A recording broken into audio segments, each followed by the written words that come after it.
This learning is Le'ili Nishmas Broya Bas Hananya, Maseches Shvius, Perek Daled, Mishnah Aleph.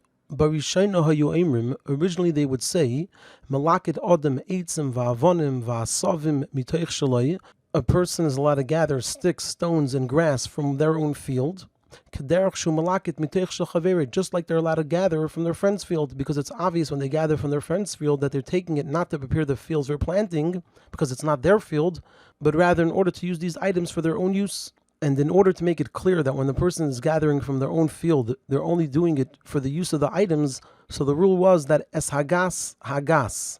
They're only allowed to take the thick pieces of wood, where then it's clear that they're taking them in order to use for kindling, but they have to leave the thin pieces there, where then it's clear that they're not preparing the ground, because the ground is still not prepared because there are pieces of wood there. The Mishnah continues, this was only originally. However, Misharabu Eivri Avera, when there were many Eivri Avera, who would clear out their whole field and claim that they only removed the thick pieces, so then they made it also for a person to collect anything from their own field, and a person is only allowed to collect from their fellow's field. So hiskinu, they established